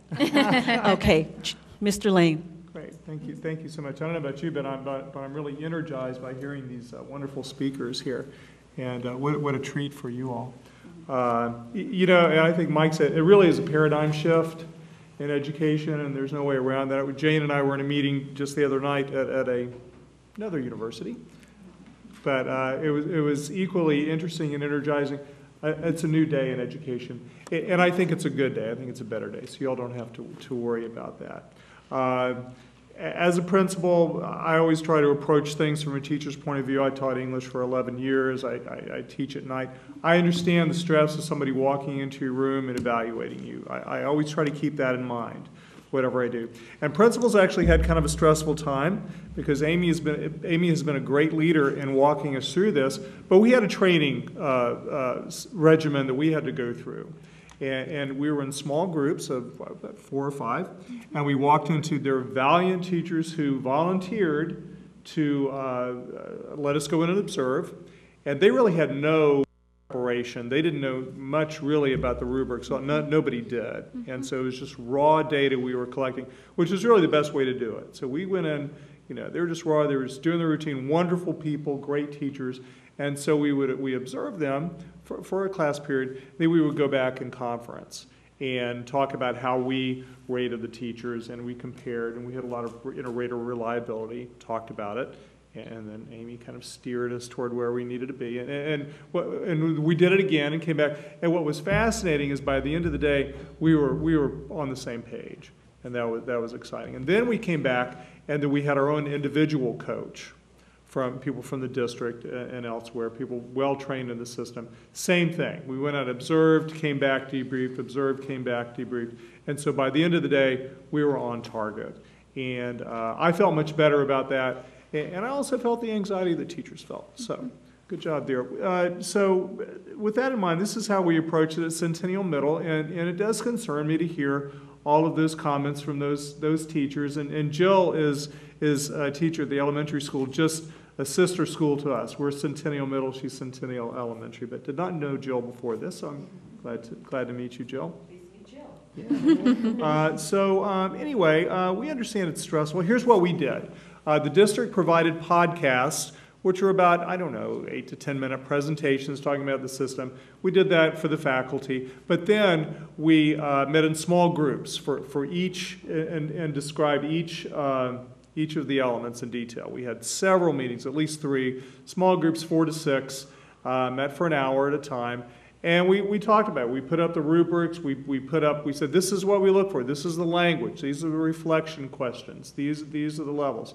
And we talked about it, and teachers shared a lot of their anxiety. Okay, we did that 3 times. In addition to that, faculty meetings we talked about it. We had teachers, there's a lot of discussion about formative assessment and rubrics because that's significant within the Marzano system. And honestly, you know, maybe formative assessment is new to us and developing effective rubrics. And so we talked about that. We had teachers we thought were doing a good job say, here's what we do. We posted rubrics on Moodle, which is kind of an internal Facebook kind of a thing in school. So we did a lot of that. We really tried to desensitize teachers with that. We did have the Marzano book, Handbook to the Art and Science of Teaching. We did that as a book study. And my assistant principal and I would meet with the teachers as they worked through the chapters, and they talked about it. And we would tell them what, another teacher is doing, and it would say, go look at her, go look at him, and see what they're doing. So we really tried to share knowledge of what was going on and reduce the stress. Tried to be honest. Hey, we know this is hard for all of us. We understand, and I know they're saying, yeah, it's easy for you to say, you're the guy who's evaluating, but we did try to say that. It's a learning process for all of us, it's a new day, and it'll be okay. As Amy noted, we did find in our school teachers performed better the second time than the first time. Evaluation was higher, and that was great. I did think they grew. Some people did have a concern that people would be putting on a dog and pony show for us. We all know that. But one, I don't think so. We did, we're out and about and walking through classrooms. We didn't have formal walkthroughs per se, but we're out, so we know what's going on. In addition to that, so what? If teachers are doing good things, then good things are going to happen. And if they're doing the right things, research-based practices, kids are going to respond. They're going to learn more. They're going to be better behaved. You're going to get less flack. And that's what we want, right? That's success. So everybody wins. And what we found, too, is that we have a common language through the school, through the district. We've been kind of talking this talk for a while now with the learning focused strategy. So it's good to be on the same page. I think there's a lot of strength in that. When I started teaching, we weren't on the same page. Just as some of the other folks said, if you got in good with the principal, you got any complaints, kids like you, parents like you, no worries. Great teacher, right? Well, we all know that's not necessarily the case. So anyway, I think it gives us some good specific language. The rubrics gave us specific language. And, two ways. If we had teachers who were struggling or who needed help, whether they be novice teachers or some of those veterans who maybe aren't as strong as we would like, it gave us good specific language to say, here's what we think is going on. And people who've been a principal or even a teacher, you can walk into a classroom and in a couple of minutes you can tell if things are good or if somebody's in trouble, right? I mean, you can sense that, that. This gives us good specific language to say, okay, Mrs. Jones, here specifically is what I saw. And as Amy said, we script it, we write it down. I take my computer in. I had to learn, I'm okay on the computer, but I was tentative at first, but I'm okay now. I type it, I type what I hear, I type what I see, I type what the kids say, I type what the teacher says, and then I can come back and kind of edit that. But I have specific language. I can say, this happened, this happened, this happened. I got 41 elements I can look at. We don't hit all the 41 elements. That's part of the stress reducer. Don't worry. Nobody's going to get it fit for you. You'd have to be Superwoman, Superman. Nobody's going to do it. It's okay. It's part of the stress reduction. It's okay. Maybe you hit 25, maybe you hit 12, I don't know. It depends on what's going on. It depends on the classroom. Everything's different. Ag is different from language arts, is different from band, is different from PE. That's okay. I mean, hopefully trust us to understand that and say that. So we found a lot of power in the pre-conferences where teachers came in and they showed us the demographics. It's the teacher's opportunity to say, here's my class. Here are the demographics of the class. Here's how they're doing the FCAT. Here's the free or reduced lunch. Here's the ESE rate. All of that stuff. So we know what we're going. You tell me. What are you concerned about? What do I need to look for? Johnny here is a real pain, and this is what I've done to work with him. Okay, great. Better to know, right? Better for us to know. And so sometimes they printed you have a program where you can print the pictures of the kids. Okay, I'd like to say I know every kid. I don't know every kid. But I said, oh, okay, I see. All right. So that's good. Gave us good specific things to talk about. Then when they came in for the post-conference, same thing. At the second iteration of observations, we were able to send them to them in advance. Did it on the computer with some manipulating, which is another story, but we were able to send them a view, a printout, PDF, of our observations, our comments. So they could come in and they know. It wasn't a got you, And honestly, after conversations with teachers, I changed some of my ratings. I said, okay, I can understand that, or you're trying to do that, or just, you know, I did this, you didn't know this, but I did this 2 days ago, which anticipated this, so great, you know. Again, specific language. We saw improvement, teachers improve, that's what we want, kids improve. What else do I want to say?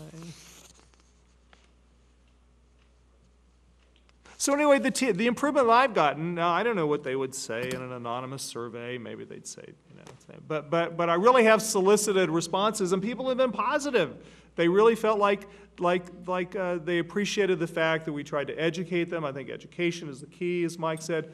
We're all in this together. We're all figuring it out. We don't have a choice. So let's understand it's a new day, and I think it's a good day. I'm excited. I think it's an exciting time to be in education. Thank you very much. I would like to acknowledge some of our administrators from the district, teachers from the district, and our university students that are here. And also we have the vice chair of the Manatee County School Board here, Ms. Karen Carpenter. Please stand.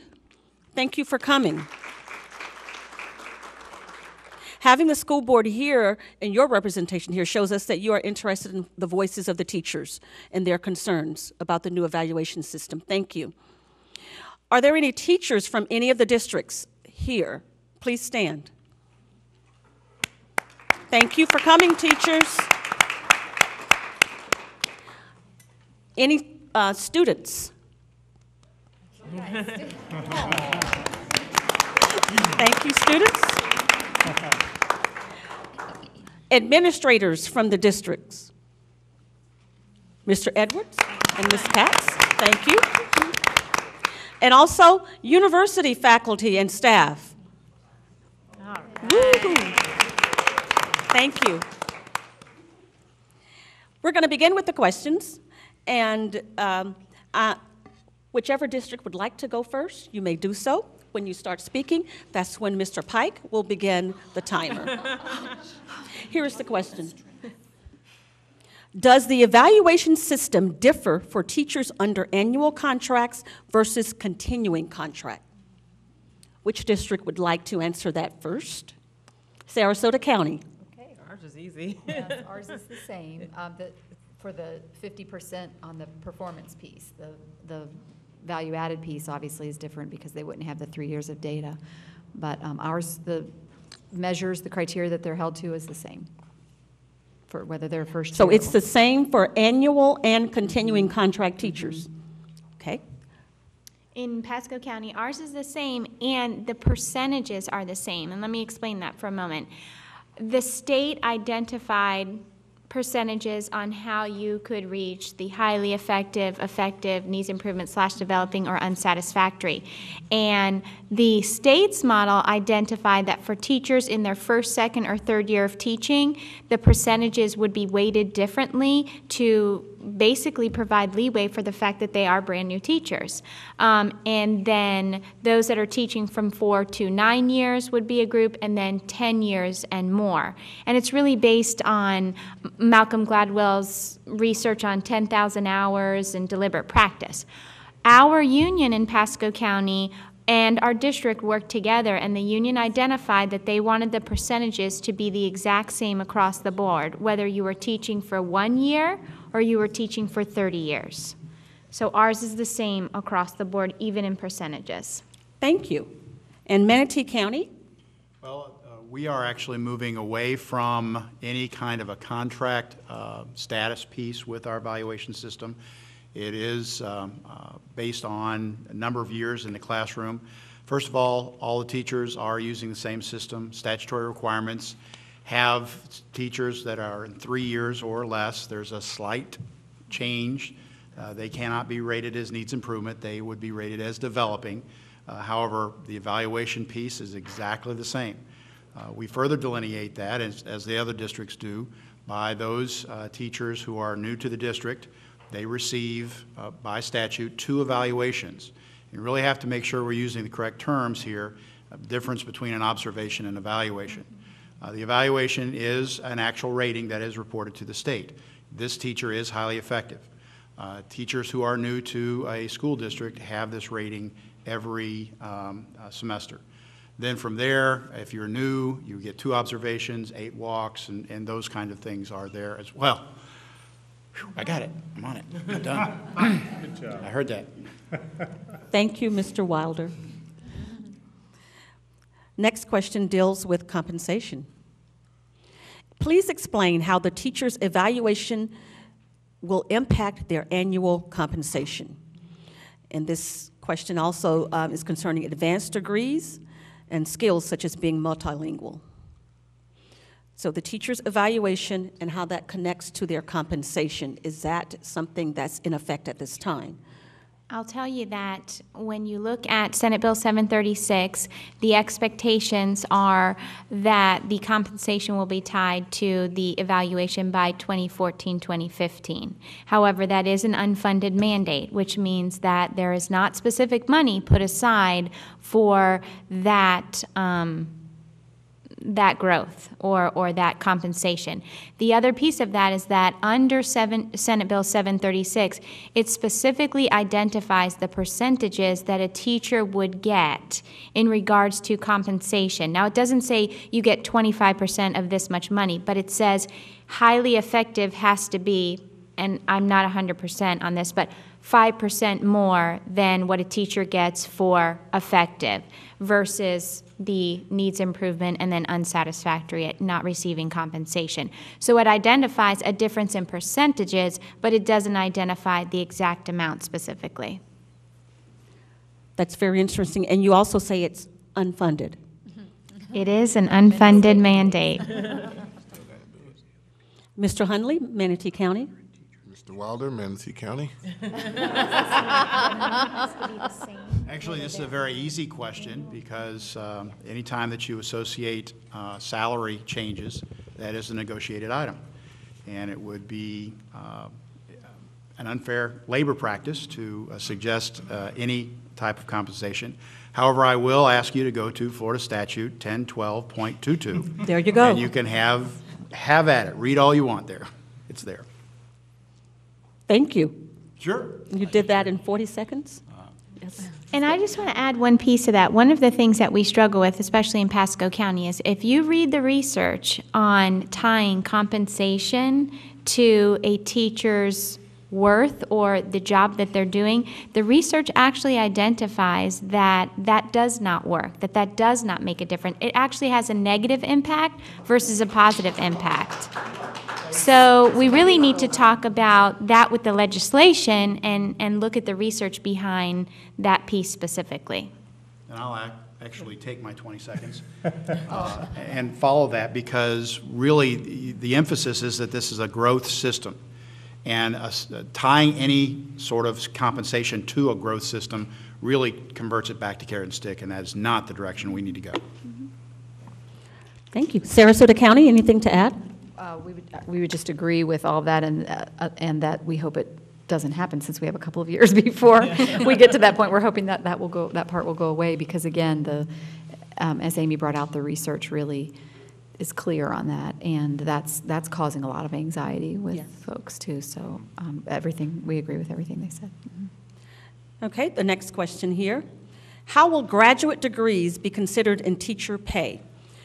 What incentive, besides intrinsic motivation, is there for future educators to continue their education and obtain a master's or a doctorate degree? I know the university people their ears are perked up now. Mr. Hundley, Manatee County. I'm confused. I thought we just said money is not a motivator, so we'll give them a hug for getting that degree and tell them to go do a great job. We just said money is not a motivator, so that's. I think in most counties, seriously, I think in most counties that there are already outlined steps or pay scales or salary scales for advanced degrees, and that's been in place for years. I don't think that's necessarily changed or whatever through the Senate bill. Well, in ours it's been there, and I haven't heard a word about it's going to be. You're going to pay them more now with Senate Bill 736 if they have a master's? I wouldn't know. I'm not on the negotiating See, there you team, go. see. It's like- Let's hear from Don. One thing I will say is that, and I'm sure in all counties, including Sarasota County, one of the things that teachers have to do under this legislation, and just in general, is to show commitment towards your professional growth. And that exists in several different forms, taking classes, for, ESOL classes or reading classes. And also, I would think that this would fall under that category as well. So that commitment towards your professional growth is somewhere on the rubric in our county, as well as I'm sure in other counties as well. And that could be exemplified by pursuing your degree. Thank you. I thought, correct me if I'm 736, if you have a master's, from now on, if you have a master's degree in the area you're teaching, you can get a supplement. But if you have a master's degree in, it's pretty common for people to get a master's in ed leadership or something, that will no longer count. I do have the summary here from the bill. It says, beginning with instructional personnel hired on or after July 1, 2011, a district school board may not use advanced degrees in setting the salary schedule unless the advanced degree is held in the individual's area of certification. Again, I think it's so, we're working on all of this other part of it so much that none of us have really had time to get this steep into it. We talked about building the airplane while we're flying it with the evaluation piece, so this is one of those So questions we your don't know advanced yet. degree must be in your area of certification. For example, if you are currently an elementary school teacher K through 6, and you get your master's in curriculum, or I assume reading, would that also apply? Then you will get the additional supplement. But if you're an elementary school teacher and you get a degree in educational leadership, I don't know, and you want to advance to the administration level, I don't know how that will be identified by the state. It will not. I don't Dr. think King? they have those answers yet. No. Yeah, I don't. We think don't know. I don't think the state has all those answers yet either. Negotiations, and I don't know that the state has all those answers yet. I don't know that the DOE has all those answers yet either. I feel Yes. like things have been said and stated that aren't really clear yet. Our first meeting with the state in regards to this conversation about compensation is going to be in Orlando in just a couple of months. So this will be the first opportunity we have had as school districts to have a dialogue with the DOE in regards to what the statute means for the district. So I do apologize for not being able to answer the questions, because guess what? As we all said, it's very important for us to be as transparent as we possibly can with the teachers. And what's transparent for them is, how am I going to pay my mortgage? And that's really up front, and we need to answer those questions. So I do apologize. Hopefully we'll have more information when we meet with the DOE in Orlando. Thank you. Next question, we are going to ask about, is there a certain percentage of students that need to show growth in the classroom? So this is someone who's asking about the growth, and maybe they're not understanding the value-added model. If anyone wants to take that on to further explain the value-added model. Well, I'll just attempt it a little bit. The question, the way it reads, makes me think of school grade. For the school grade calculations, they do look at percentage of students proficient, 3 and above, and also the percentage of students who've made gains, learning gains. So that's part of the school grade piece. But the value-added model is different than school grades. That's not taking into account proficiency, which could be a good thing in that our little guys, our struggling kids that are still in the level 1s and 2s, if they're still scoring above their predicted growth or at their predicted growth, then that still is adding value to the teacher, or that value-added piece. And so that one slide that was shared, I think Dr. Burblake had that in your PowerPoint, with those 3 bar graphs, what the state's looking at those students based on their prior performance, where are they predicted to score? And if they score higher than that however much that is attributed to the teacher's impact. And that's individualized per student. It is. So I don't know who wrote the question, but as the value-added model is concerned, no one can identify percentage of growth for a particular student. Mr. Hundley. No, I yield to the lady first. And Thank you. We also had some conference calls with the state probably back in November or December, and it was basically the state allowing the districts to identify how they were going to look at that value-added model in relation to growth. And I think that question probably comes from our district in Pasco. We chose to look at the percentage of students that made growth based on the value-added model. Now, what that means is we're using the value-added model as the computation, but within that class, if a teacher has between 40 and 75% of her students making growth based on the value-added model, that would be considered effective. Now, the other possibility that the state provided as well was that the state gives us those 3 years' worth of data as a value-added model score, and those 3 years' worth of data are averaged together. The states could then look at, I'm coming, I promise. The states could then look at that number itself, so a value-added number of 20, and you could define the cutoff scores within that. But either one of those, percentage or not, has to be based on value-added versus just pure proficiency. Thank you for further explaining that. I think she made that very clear. Yes, Mr. Hunley. I just want to add that whoever asked that question, believe it or not, that could be, if we ever were to take a very hard line on student achievement, and Mr. Wilder can attest, I was the one in the room saying, let's not candy code it. Let's decide as a district what we think is effective. If we think a teacher who only gets 50% of her kids not to proficient, but 50% of her kids to meet their individual growth index, that however much that is, if we say that's effective, let's say that, and let's say 50 and 60, or as you guys did, 45, whatever, is effective. Anything above that would be highly, and so on and so forth.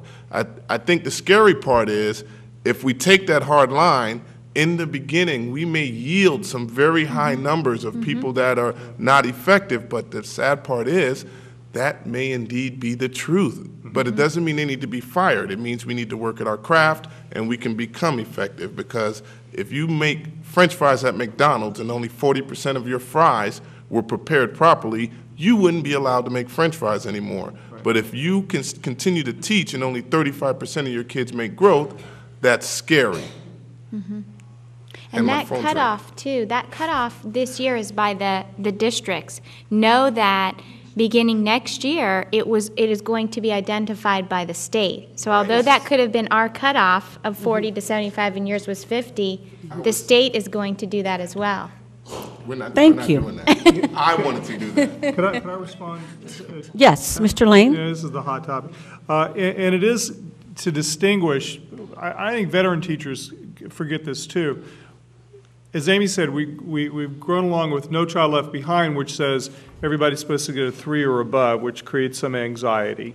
But in the value-added model, which still has to be revealed exactly how that works, they don't have to get a 3, they just have to show growth. So if you're teaching what in my school would be a double-block intensive reading class, they're probably not all going to get 3s, although it'd be, you know, hallelujah if they do. But if 50 or 60 or 80% of those kids show growth, that's great, and that's a tribute to the teacher. And maybe that's a better teacher, more successful teacher than the guy down the hall who's got, you know, honors or gifted, and they're all scoring above a 3. Well, of course, they better score above a 3. You know, you can get pretty passionate about that. So let's just understand, you know, exactly. Let's understand what we're talking about. Thank you. Have you considered peer review to support the load of collecting reliable data, more frequent observations? Very interesting question. Anybody here from Hillsborough County? No. Okay, we're not. Ms. Clayton? I'm sorry. And just quickly, in Pasco County, in some of the schools, 2 administrators went in at the same time and observed, and then came back and compared notes. So that's not exactly the same as peer, but it is collegial administrators. That's a lot of time. I didn't do that in my school, but I understand how they did it. It was a good thing, but boy, it's a big time. Okay. Peer review? Well, in our county, we didn't do peer reviews either. Like you mentioned, there's a lot of time commitment and resources that have to be devoted with that. But one of the things that we did in our county as principals under Kelly's leadership, we actually sat down and we looked at the tool that we have, which we call PRIDE, which is basically the teacher evaluation tool that we use, the 50% of the administrator's evaluation. And we looked at that rubric and we really defined it, and we really came to consensus as a group of professionals, as a group of principals and assistant principals as well. So that way, from school to school, there was a greater degree of reliability in terms of what it actually is and what it isn't, in terms of each particular indicator. The concept of peer observation is fine. The concept of peer evaluation is a no-no. And it's fun. I love education. Put your seatbelt on, because today this is great, and tomorrow they call a union for that very same thing. If I would have said, I want to send 3 teachers in to watch you and tell you how well you did, some people would be mortified and hate it. But then when you throw in, well, administrators are doing X number of evaluation, well, I'd rather my friend do it. They can go in and observe, and it can be used for formative purposes to help them develop professionally. But with regards to having any evaluative, it has to be a certified administrator if it's going to be counted as an evaluation. Dr. Verblake, was there a second part to the question about, or just right at the end about number of observations? Did it? No, did I- it's It just said to help with the asking load. about, Okay. will the counties use Okay. peers Okay. to collect all the data that Okay. they need? Right. Now, to Eddie's point, I have with teachers that I've worked with on specific things, which the Marzano rubric identifies, I've said, why don't you ask so-and-so to come in and observe your class, or why don't you go and observe so-and-so because she does a great job of this.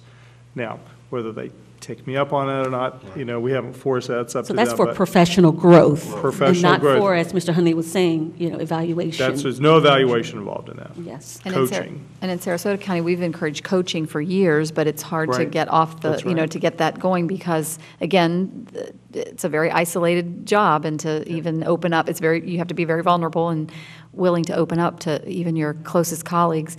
But some of our schools are doing lesson study now too, and so that's a way where they're getting, peer coaching, peer collaboration, but again, not the peer evaluation.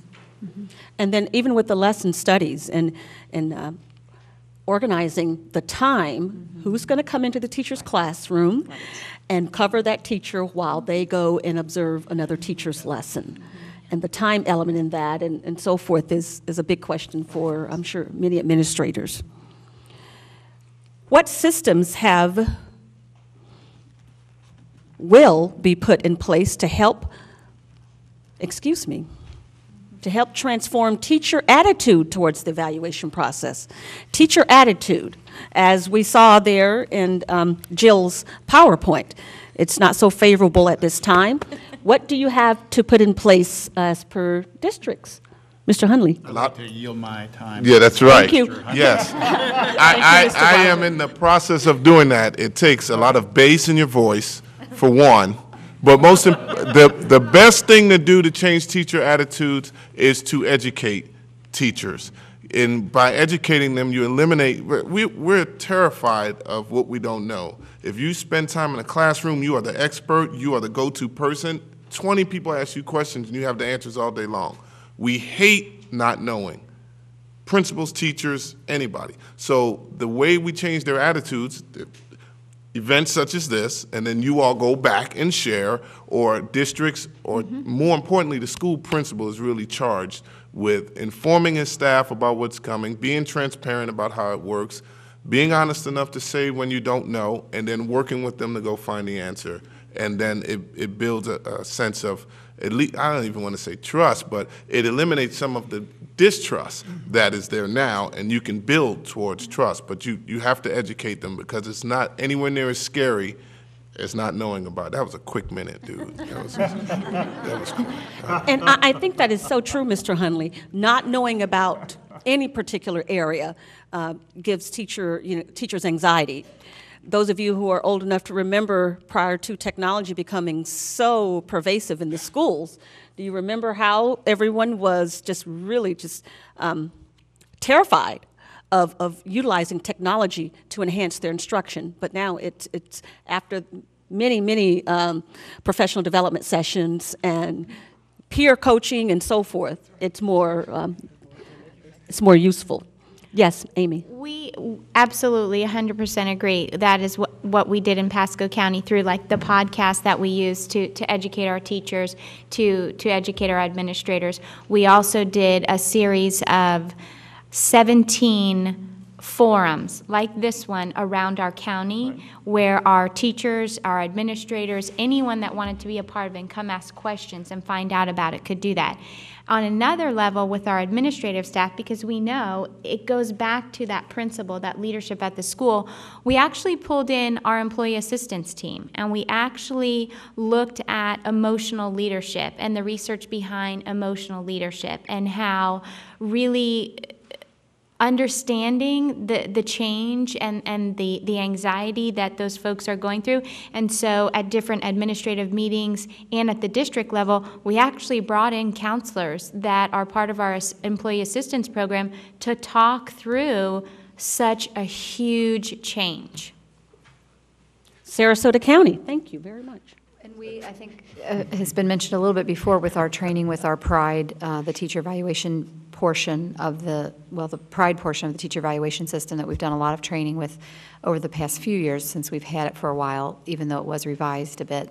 And that's been in several different ways. I mean, there have been district courses offered, and but also principals, and you may speak to this too, do some individual training at their school or whole group or faculty, or even just visiting grade level collaborative planning teams to talk, in smaller groups, sitting with people one-on-one, answering questions and those kind of things. But the school level PD has been addressing different components of the PRIDE, but we still have a ways to go. I mean, but I'm thinking Mike and others, when we might need the employee assistant program for the principals next year when their new evaluation comes, the 123-pager, the 89-page rubric for the principals. So teachers have, be strong, because your principals are going to need you to support them.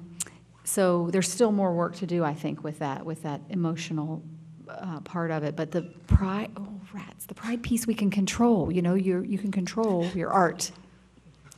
Okay. Working on it. Excuse me? Oh. Why did Manatee County go with Davison and Marzano and not just one? How can they answer that? I'm looking at just the two of you. Oh, okay. When we started this process, this is a joint committee with our union and our district staff, comprised of both teachers and principals and so on. When we looked at what the options were, we recognized that the Florida Educator Accomplished Practices was going to be the base element. So we wanted to start there and then tie in the research to each one of those 37 different expectations. The other way, if you adopted the Marzano tool, then the Marzano elements that are there, the Florida Educator Accomplished Practices would need to be tied back in. As I said, philosophically, we believe that education, or educators, teachers, are defined by the Florida Educator Accomplished Practices, so that was our beginning point. Then that allowed us to bring in all the research. We could bring in the Marzano research, we could bring in the Danielson research, we brought in the Strong research, kind of the best of all the worlds in order to support what we believe is good teaching in Manatee County. Thank you very much. Pasco County? How are you going to prepare teachers next year? That's a big general question. Yes, it is. But if you're talking about, because we're going to be including domains 2, 3, and 4, we are going to continue the use of podcasts because we chose to use those because it's a consistent message. It basically took the onus off the administrators, and the teachers could watch those many, many times to identify what it is that we were looking for in Pasco. We also are anticipating actual face-to-face professional development around Domain 1, which is the 41 elements. Even though we've provided training specifically under the Learning Focused Strategies, we are looking at those teachers that want to be a part of, well, I'm not quite sure about design question 6, and I really want to know a little bit more about that, so they have an opportunity to take that module itself if that's their area of growth. Thank you. Are the other districts also going to provide training for various modules? Yes, thank you. Yes, we are. Okay, this question is for each district, Principal evaluation. and this is for transparency's sake. Are the statistical models and data input protocols for teacher evaluations published? Are they available for review? I can start with ours.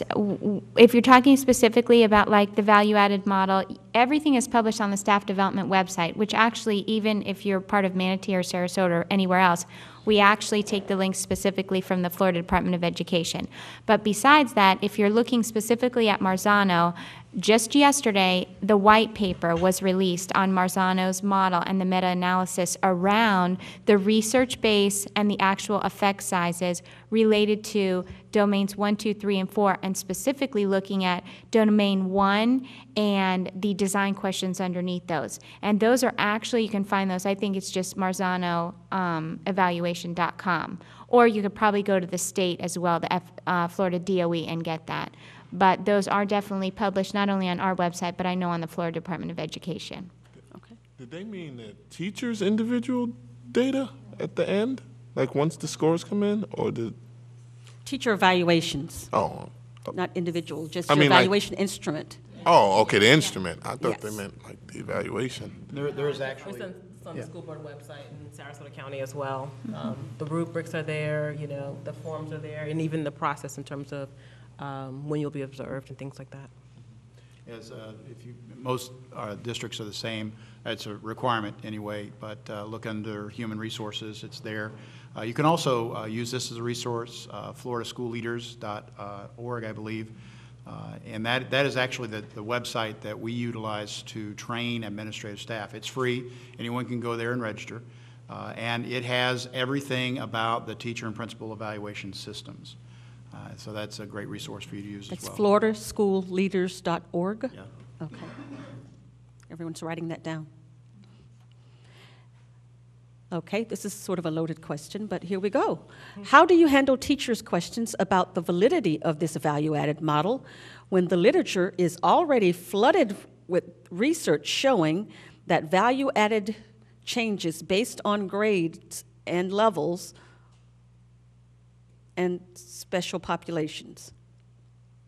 They're saying the research out there, I suppose, is contrary to what is on what has been available for the state of Florida and through their research. They've seen contrary research.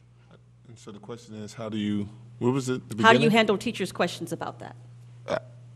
Honestly, when you know the answer, you answer it. When they have questions about the practice of having a value-added model, if you're versed enough on it to explain how it really works, again, there's a lot of misconceptions. If you can explain how it really works and how it's really based on making sure every student grows to that student's expected potential, then it'll make a lot of sense. I don't know if there's too much research on this particular model because it's pretty revolutionary. This has not been done like this yet. So there are fragments of research that may apply to parts of it, but a comprehensive change of this nature has not been done before. That's why everybody's so nervous. So I don't know where their research is coming from. I don't know. Maybe that was one of my colleagues. I agree with Ed, because like there's a lot of research there about schools that have gone a little bit further in this, or school districts that have gone a little bit further in this. Like New York, for instance. New York City is a good example. The way they did their value-added model, which is in the same name, was very different, from what's happening here in Florida. So, there have been very few, but there have been conversations of, that I've had with teachers who've been, it didn't work there, why are they doing it here? But the reality of it is behind all of that conversation is that teachers really need to understand, what this is, and, just need to have some time with it.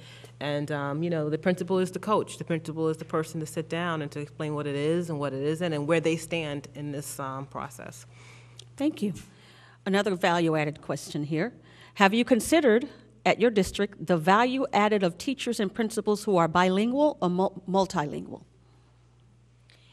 When you talk about the value-added model that comes from the state specifically, the state can only collect data that we provide in each district. So the state can only provide the data for attendance. The state can only provide the data for 504s or ESOL.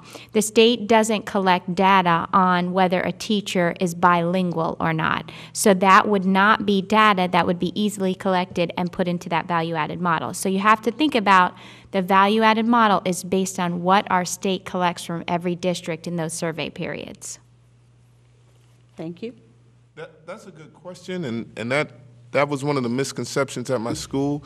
When it says value added, I think some people heard personal value, like how much value do I have to this room? No, value added is, okay, we expect this kid to grow 2.3 months because over the last 3 years he's averaged 2.1 months or whatever. I'm simplifying it. And then that kid grows 2.8 months or 3.1. That teacher had a tremendous impact on the trends of growth for that kid. The value that teacher added is a little bit higher than the teachers from the previous 2 years. So it's not the value of the teacher, it's the value of the teacher's instruction on that student's academic growth. So whether I'm tall or short, that's why there's no consideration for socioeconomic status, because they made this new rule that even poor kids have to learn now.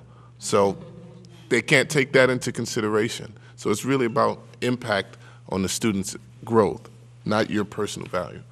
I think the other thing that's important with the value-added model is it wasn't designed by the state of Florida, the Florida Department of Education. There's actually a company, it's called AIR, it's the American Institute on Research, and it's an outside company that specifically specializes in value-added models. And so that company was actually contracted through the state to build a value-added model that had the covariates that Dr. Burke-Blake shared up on the screen.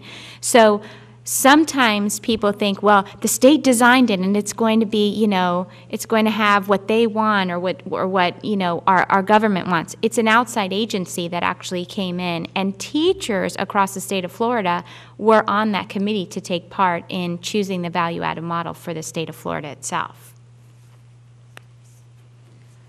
Do any of you have any continuing education courses set for teachers who do not reach the level of growth required? My, being new in the position in our district with professional development, that's seems like all I've been doing is thinking about next year and addressing what the data shows. You know, when these final teacher evaluation scores come back, which will be partly of our PRIDE system and then part of this value added, then we'll know where there are gaps, you know, where there are needs, and that's what we're going to have to base our PD on. But we're trying to, in planning ahead, anticipate the, you know, several categories that we'll have. And so some people, you talked about podcasts, and we've done blended classes and face-to-face courses and all that.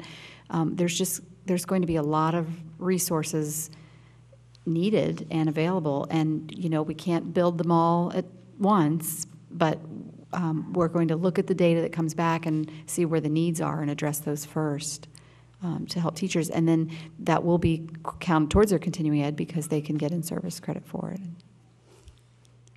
Jason, you're on point. Thank you. We are actually doing that in Pasco County as well, but not only for our teachers, for our administrators. And when I say that, I mean in regards to being observers for the evaluation system. As Jim shared, they went through 4 days of certification, and the last day was one-on-one. They actually had to pass the certification to be able to observe. What we do now through iObservation, which is a technological platform, is we collect the data on all our administrators to see that there is consistency from building to building or across the district. You're doing very well, by the way. But with that, we identify the areas of growth, not only for our teachers, but our administrators in observing, and we actually work with those administrators specifically as well. This is our next big challenge. In any evaluation system, and I've been sitting up here saying growth, growth, growth, well, guess what? Now you have to be able to provide those opportunities. We are looking into electronic platforms to be able to link both the evaluation system with the needs of human resources. They have the personnel files that are there. They also have the responsibility of reporting that to the state with our professional development.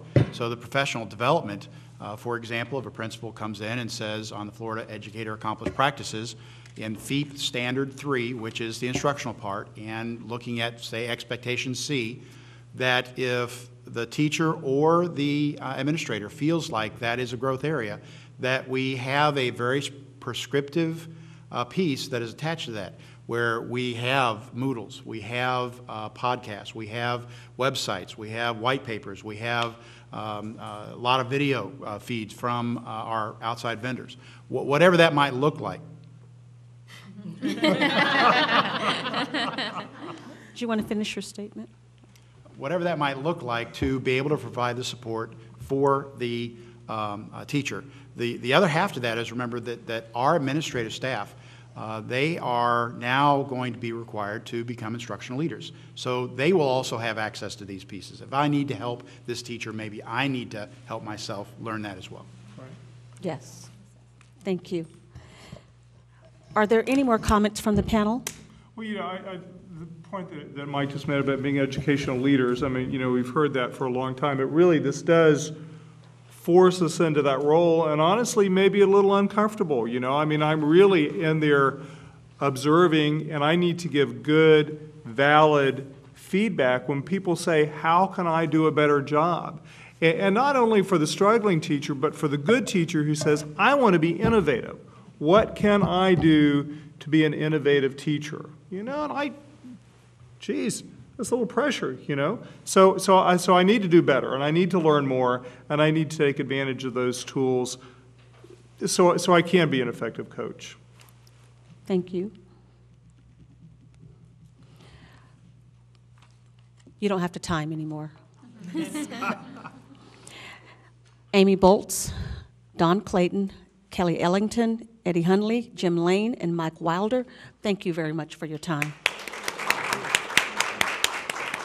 On a Friday, at the end of a very long week, I'm sure, the last day of FCATS, you volunteered your time to come out.